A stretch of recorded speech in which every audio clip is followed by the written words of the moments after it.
Welcome back. I've got Matt Seefeld on the line. Matt, how are you?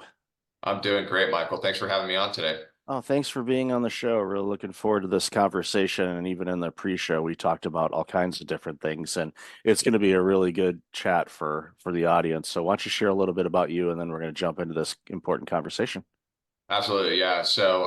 Matt Seefeld, live in Del Mar, California, which is just about 20 minutes north of San Diego on the coast. Um, I grew up in the Bay Area, identical twin.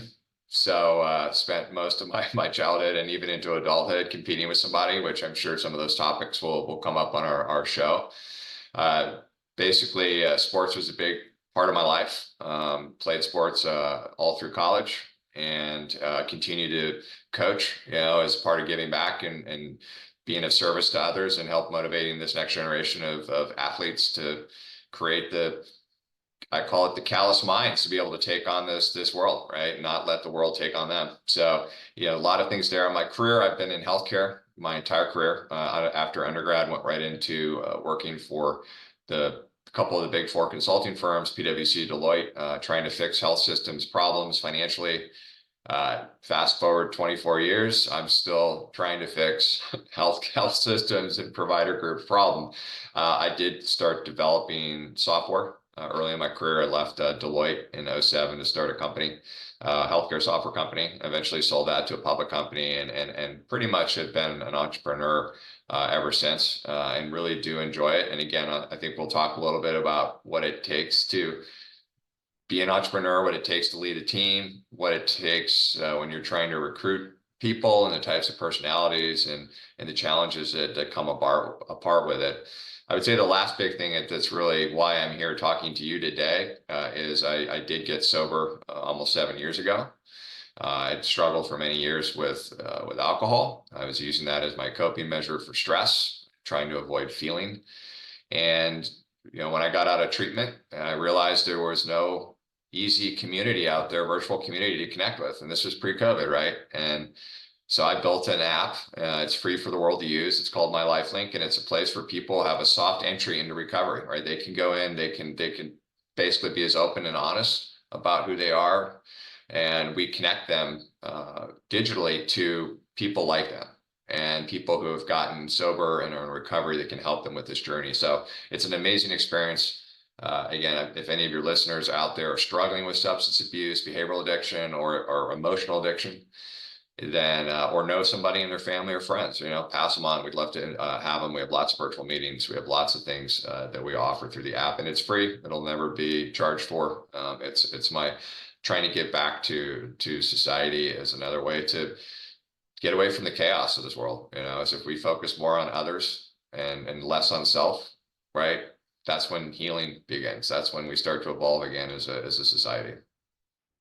That's amazing. I'll definitely have the link to the app in the show notes for sure, and I highly encourage those that are struggling with any type of addiction to check it out for sure. So let's bounce back to the healthcare side of things. I worked in healthcare administration, the primary care setting for almost 15 years, and yeah, every year was trying to fix healthcare. And my colleagues that are still in that industry, and I've been out of that for several years now, are still trying to fix it. It's a weird thing. And I have I guess my guesses as to why it's so challenging to quote unquote fix it. And I think you kind of alluded to it a bit. And it just seems like that there is a combination of a reluctance to make adjustments because we've always done it this way, or people are afraid to take risks to say, well, let's try this because from physicians closing down practices, which is downright scary because we know the population is getting older and we're going to need more healthcare providers, not less. So it's frightening to see that there's so many practitioners that are closing up shop or just saying enough of this. I'm going to go work at Target. Nothing against working at Target, but when you're a medical Right. provider and you've gone to school for as long as you have, and you're able to help humanity with their healthcare challenges and needs, and all of a sudden you just say, well, can't do it anymore. I'm walking away from it. Society loses on that. So I'd love to hear your thoughts on that. Yeah. Yeah. I mean, you already touched on two of the big ones, right? It's we've always done this, right? There's an apathy in healthcare, and I see it whether you're a large academic medical center or you're a three doc shop, right?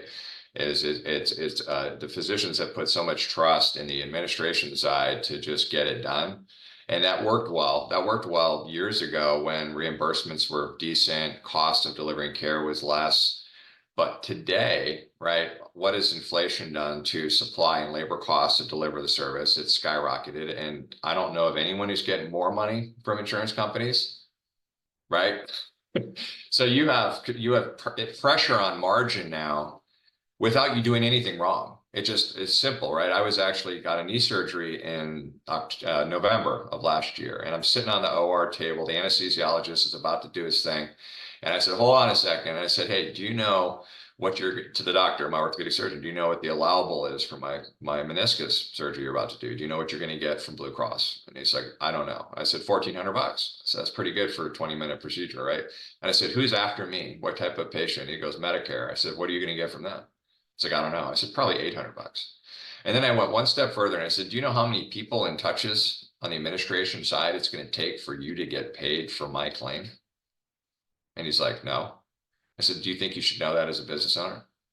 It's like, yes. So there's your problem. So the problem that I see now, and I've been pitching this for 20 years, right? And it's always been a kind of a nice to have concept, but now it's a required to have, is the fact that unlike so Henry Ford figured this out in the early 1900s, and healthcare still hasn't gotten there, right? It's this principle of people, right? And it's how do you get a workforce in place that will move heaven and earth to do the right things for the jobs that they're in, right? Revenue cycle is a nasty business, right? High turnover, low wages, not a lot of motivation going on there. So when you start to think about touches to get outcomes, I mean, we looked at like our company, we have a services business as one part of our company. And I looked at all of the outstanding account receivable. Those are claims that are just sitting out there waiting to get paid. We had already touched those 27,000 times at $5.27 a touch. Is that a problem? Of course it's a problem. So I really think the only way for healthcare to get back on track, and this is still probably not good enough. I think healthcare is going to have a massive change over the next 5 to 10 years, probably some more government intervention there. Is it we've got to reduce touches and humans to get payment for services that are already much more expensive to deliver, right? It's as simple as that, right? It's getting people in the right organization and it's measuring them and holding them accountable. So if you think of like, I call it recognize, reward, and retain, right? How do you recognize people for the great work they do? How do you reward them? And there's lots of ways to create reward systems. And then how do you retain them, right? Ritz-Carlton, Walt Disney figured this out decades ago. They call it the internal service quality, right? I love my job. I know where I fit in the organization. I want to be here. I want to brag to everybody, including my family, about what work I do, right? So I'm not going to leave you and I'm going to perform, right? Healthcare, what the heck? Like, go into a business office and hey, everybody's motivated or nobody's raising their hands, right? So you have to get back to it. And the only way you can do that, though, is to be able to give them non-emotional, objective data on how they're doing. Because you're going to see two things. You're going to see the people that rise up and are like, finally, Michael sees what I do. And then you're going to see the people that select out. They're like, I don't want to be held accountable. I'm going to go work at another organization. I'm going to go work down at the Target or Starbucks or whatever. Right? It's that piece. To me, revenue cycle management is you touched on this. Like I live in a community where if you have Medi-Cal, you will not be getting seen by any surgical specialist in our area. If you have Medicare, good luck. If you have good commercial managed care and you have a net worth that allows you to pay cash for lots of it, I'll see you. So not only these communities are, you're not losing physician groups, but the communities, they're only now taking select patients. So so all of this is hurting our society. We're all being impacted because we can't get our arms around the fact that there's too many people and too many touches to get paid. And we can't hold these payers more accountable. Those payers make billions in profit, right? The supply companies make billions in profit. The drug companies make billions in profit, yet the providers are going out of business. Wait a minute. Where's that economic principle? So I've done this for so many years. And so like the software we develop is really sits on top of these billing platforms that measures every unit of work and provides that feedback to administration and say, hey, this is where all these humans are getting involved. Let's look at why. Let's look at the people and the process and let's look and say, can we change things? AI is great. AI is going to help transform this industry in a lot of ways, but you got to know where people are involved first before you can start making big investments and hope that some sort of an AI technology or machine learning technology is going to fix a problem. And, so that was a long answer, Michael, but it's important, right? How do you motivate people? One last thing I'll say in this, and this goes to really anyone listening that's either running a company or in a company, is make sure people understand why they do. When people ask me, like, what does MedEvolve do? I say, I'm not going to tell you what I do, but I'm going to tell you why I do what I do. Why is because this society needs access to great healthcare services. And if we can't drive margin for these practices and they go out of business or they're forced to sell to a hospital or they're forced to sell to private equity, it hurts the community. So why I do what I do with my software is to give some of that dollar wallet share back to our provider groups. Same thing in organization. We have about 170 people, and did a company meeting last Tuesday. And as I'm talking to these folks, I said, ask yourself, do you really know what your role is and why you're in the role and what your role is doing for our overall mission? And do you want to be in that? See, a lot of times people are upset in the workplace, not because they're an unmotivated individual, because they were never asked those questions. Like they just got hired. Like, oh, I'm gonna hire you and you're a biller, or you're a charge entry, you're a coder. You're gonna be in call center. But do you want to do that? Right? Do you understand every time you answer a call, you have an opportunity to create a great experience for a patient, right? So we need to be better at leaders to make sure that everyone that works in an organization understands where they fit, why they fit there. And then we got to ask them, is this something that you want to do? Or are there other things that you'd like to do in the organization where you would be more empowered to do these? Yeah, it's important to figure out, and for individuals as well, because and there's this theme of blaming the companies for everything, but as employees, we have to take ownership in our own experiences and what we want and get clear as to what we want. And if it's okay if you don't know, but one of the things that I'm thankful that I did at an early age, wherever I worked, was to get as much of an understanding of how the entire operation worked. One, for opportunities, in case I want to get promoted or work in a different division or department or whatnot, but also to what you said, figure out myself, okay, what's my piece of this puzzle? If I don't do my job, what happens? Mm. And it was a work ethic that I had, thank my parents and grandparents and great grandparents for that, type of belief in, when you go to work, it doesn't have to be torture. You can have fun with it. But just have an understanding of what your role does for the greater good. And if you see opportunities to make things better, offer them up, or if you have the autonomy to do so, implement it. And all of a sudden, you're making the jobs easier for your colleagues, making a better experience for your customers, and it goes a long way. So don't just depend on the employer to do it, but go to the employer too. This is a two-way street, and you want to make sure that you bring out your best as an individual because I've said this for years. It's harder to not work than it is to work. And a lot of people are like, what do you mean by that? It's like if you're not motivated, you're not driven, you're just, punching in and just taking up 8 hours and going out. Those are the longest 8 hours of your life. If you're going in and you can gamify what you do, you can have a song bouncing in your head, whatever you need to kind of get you bouncing a little bit and a little bit more motivated and disciplined. You got to be disciplined too.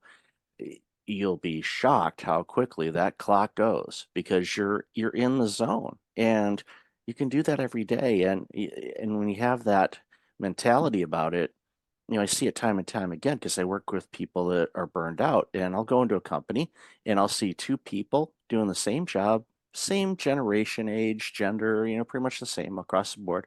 One of them burned out like you wouldn't believe. The other one is on top of the world and doing the same job, same workload. All the ingredients are the same, And like, okay, what's different here? Well, the individual and how they approach life, their mindset, their energy levels, what they're eating, external factors and mostly internal factors, their mindset around things. And it impacts so many businesses because we come to work with a bunch of baggage and we get mad at our company when it's in many cases has nothing to do with the company.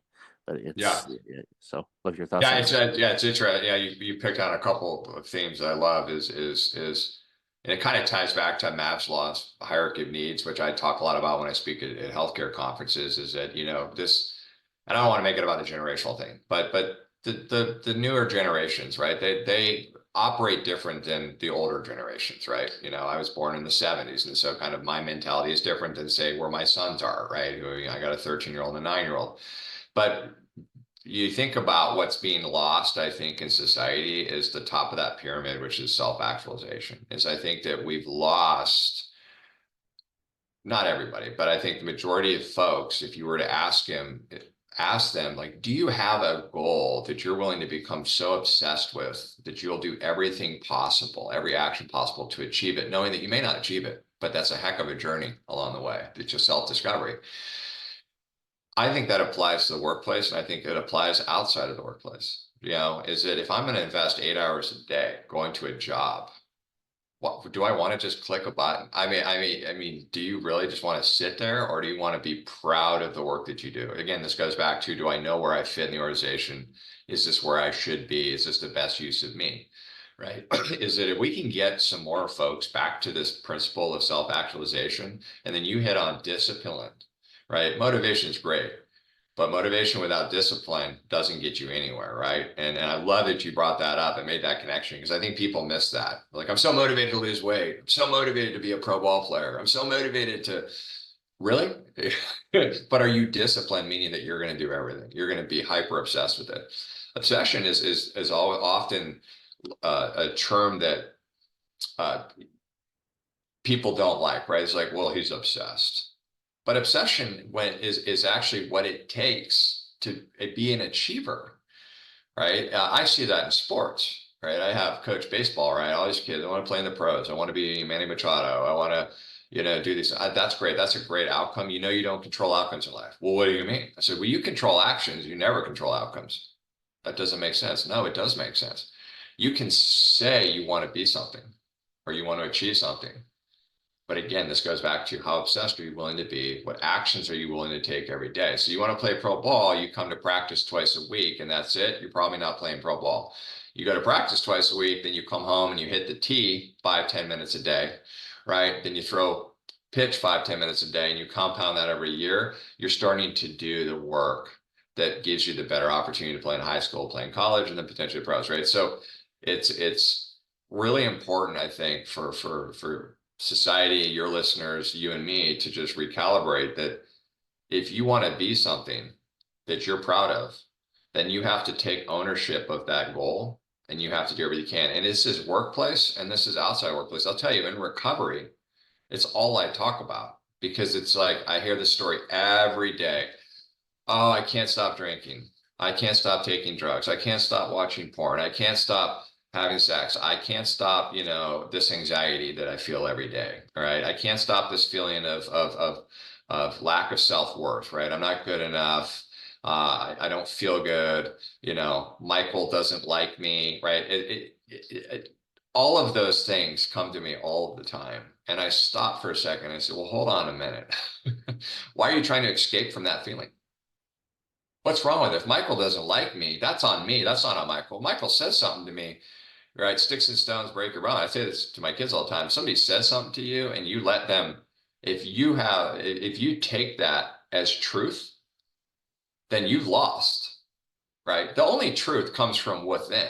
That's your only truth. It doesn't come from what people say about you or act about you or how things happen. But we as humans, we take that and we create truth out of it. Right. And when we create truth, then we want to disassociate from that feeling. That where the maladaptive behavior comes in, right? It's like, well, Michael doesn't like me. It's making me feel bad about myself. So instead of addressing it, I just want to like pick up a drink and numb myself to it. So again, this goes back to the principles of, are you willing to set goals that you really truly want to achieve? You can't be everything, right? And I talk about when I do career coaching all the time, especially with my high school kids I coach, like, I don't know what college I'm going to go to, what job I'm going to have. I'm like, calm down. you know, it's easier to figure out what you don't want to do first. Start there, right? I went into corporate America. Full transparency, I love my dad to death, but I did it because that's what dad was. Dad was a successful businessman. He flew every week. We fly first class. We stay in nice hotels. And so I get out of college, all American athlete, and I'm like, I don't know what I'm going to do. Well, I go into consulting because, now I can fly. And honestly, like what I probably should have done is followed my instincts. Firefighter, something out the military, something out there that's more in tune with my personality of hyperactive, aggressive, my personality. But I didn't, and so I spent all of those years, and I built a life around it. I built a career around it, so I'm not disassociating the outcomes that have been I've achieved because of it. But it makes you wonder, like, what if I had gone down the path of where my instincts would have taken me, right? If we can get these younger generations to think like that more and not try to be something else or something that they think somebody wants them to be, no matter what it is, I think it's healing for them, and I think people in this world, they build their lives to a point where they have to have certain income levels and things like that, and they're not happy. Right. Whereas I think if folks could actually say, this is really what I want to be, this is the lifestyle that I want to have, and then you work from there. Instead, it's like you build a lifestyle that's so high value that it's like, well, if I don't make this, then you can't do that. And therefore, I'm going to stress myself out. I don't like my job. I'll stay in my job. I mean, my younger brother, maybe he'll be listening. He'll laugh about this. But I mean, that's where he is. I was talking to my mom the other day. I'm like 7 years younger than me, and he's never happy with his job. But he's built such a life for him up in the Bay Area that, like, he can't. The fear of leaving, it's too much. It's too much. I left Deloitte and Touche when I was not married, no kids, and I was just kind of dumb. I was like, I'm going to start my own healthcare software company in 2007. Now, I didn't realize at 30 years old that a recession was about to happen. So, but it's different, and I made it successful only because I was relentless and not failing. I actually hate losing more than I like winning. That's just my personality type. And so it does go back to what you want to be. And this all ties back to what we were talking about earlier, which is, am I in the right role? Am I doing something that I'm passionate about? Do I want to brag to my friends and family about the work that I do? Why I do what I do? And if the answer is, I don't know, or no, look at that and set goals outside of work, right? I love it when people are like, I want to run a marathon, or I want to lose 10 pounds, or I want to swim, 3 miles, or I want to learn a foreign language, right? I love that. I'm like, sweet, those are all like awesome outcomes that you want to have. But now what are you going to do about it? Yeah, it's easy to write down the goals, but you have to live them. They have to be a living, breathing document. Like Brian Tracy says, write down your goals every day. Every day. And Yeah, I love that guy. look, and Yeah, oh, I know he's amazing. And you love it. look at them, and you look at the goals, and you just and over time, you say, okay, if I had to pick one or two things today that I know if I stick to it, motivation there or not, but the discipline to do them, that will move things forward quicker, then what are those things? And sometimes those things are going to change. And going back to what you said earlier too, and this is something that I picked up a while ago, was when we have negative thoughts or we're feeling bad, or and we want to mask them, or go run away from them like so many of us do. The approach that I was taught to take was welcome those feelings. They're there anyway. You could Yeah, just welcome, like, hey, how are you? Glad to see you. Not really, but I'm glad to see you. Have a yeah. seat. Why are you here? Why is this thought coming across my mind right now? What triggered it? What did I see that reminded me of it? It could be something that has a direct correlation with it, or it could be something completely off base where you see a yellow lid for a container, and for some reason it reminds you of going to a restaurant and having a fight with a friend of yours or something. It's like, well, was the restaurant name Yellow? No. Like, Right. well, I'm not sure where the correlation is, but there's something there that subconsciously picked up on and it brought it to light. It's like, then, welcome and say, okay, what do you want me to learn from this feeling? What are you trying to teach me? Yeah, and Yeah. if it's not clear, then you just say, journal it and say, okay, this came to mind. I'm not sure why. Maybe it will come to me, but I'm not going to let it interrupt me too long. I'm going to give it its moment and say, okay, thank you so much. I'm focusing on this now and go that. And again, these techniques vary for people, whatever helps that you can, change your mindset or, your thought pattern, your focus back to, what you were working on, even if it's simple breathing exercises, just to kind of center yourself. Sometimes that's all it takes. But to run away with it, like my wife says, it's like, yeah, try running away from your skeletons. You can move states, you can move countries. Guess what? You open up the closet, ta-da, Yeah. hi. Yeah. Yeah. So they're Yeah, it's always going to be funny. there. As I love you brought that up. Yeah, in recovery, they always say, if you can move, but if nothing changes, nothing's going to change, right? It's still there. I think that one point on is that we as humans take our thoughts as reality, and there is no reality. There's no truth to thought. Thought is a thought, right? Yellow restaurant, right? Whatever. It's a thought, right? But when we create that and say that's true, the only truth right now is you and me having this conversation at this exact moment. That is present moment. And that's what we're trying to do, right? We're trying to bring ourselves to present as often as we can. And the amount of time it takes you to bring yourself back to present when you have the thought about the yellow restaurant, that's where you start to be successful, right? Can I just flip that switch in a second and laugh it off?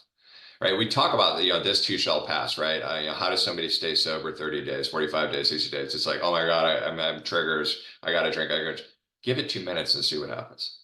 2 minutes. Think about your consequences if you do pick up, right? So how quickly can we send ourselves back to reality is really important. I think the other thing is that and I do this a lot, right? I grew up with anxiety. I could play for anxiety every day. I wake up at 6 a.m. in the morning. If you want me to just be like, let's just be anxious today, that's me, right? I had the nervous tics as a kid. I was very unsettled as a kid. I always put myself in stressful. I was a quarterback. I was a pitcher. Like I always put myself in stressful positions, which was like subconsciously, I think, my attempt to try to get over this need to be anxious all the time. Um, but what's interesting, and I say this to my kids too when I'm coaching them, is that if you don't stay in present moment and you let what just happened impact you to right now, you lose, right? You strike out, you miss a ball, right? You have a bad throw at the discus, right? If you carry that to the next moment, you might as well walk off the field because you've already disrupted your mindset. The same thing is don't create a future that hasn't happened yet. I do this all the time. I'm like, I can play for like what's about to happen. I go, Michael, I might lose a game tonight. Kid might not do as well as I want him to be. Right. Those are futures that haven't even happened yet. If it impacts any minute of my day today, I've just taken away from this moment of being present with you. So it's the whole thought addiction. We do it. My twin brother it's ironic. He's a physician.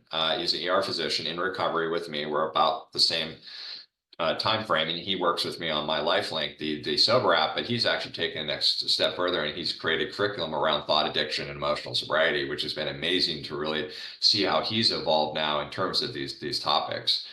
But it's just amazing to me. The farther I get away from drinking, and the more people that I meet who are struggling, the answer is so simple, yet it's so hard to get to that level of disparity that you're willing to do something about it, right? I think Eminem has a song where he's talking to his daughter. He said, I got sober for me, but I actually got sober for you. And there's truth to that, right? And I wish there was a pill I could give somebody struggling. If you have listeners right now that are struggling, I wish there was a way to be like, take this pill, you're going to have your bottom and you're going to be on to healing, but there is nothing. It actually has to come from within. You have to have that spiritual awakening that says, you know what, I'm willing to do anything I can possible to get help, right? Become obsessed with it. And what I'll kind of leave you with this is that what I've found in my life is the more selfless acts I can do throughout the day and in my life, even though it takes a lot of time, when you're volunteering your hours, you're coaching, you're still trying to work out and be healthy, you're still trying to run a company.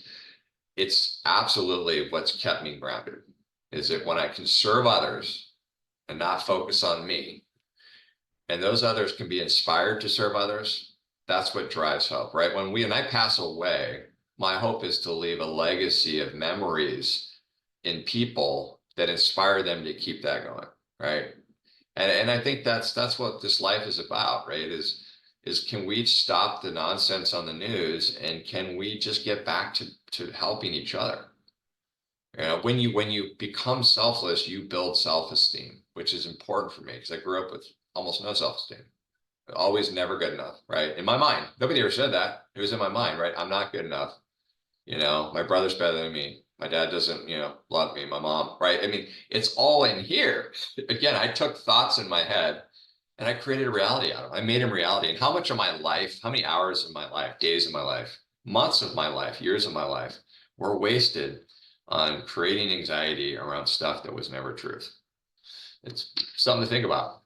It definitely is. And it's one of those things where, you created that reality around anxious thoughts. You can also create reality on positive thoughts and being selfless and helping others. And real quick before we wrap up, this was a couple months ago.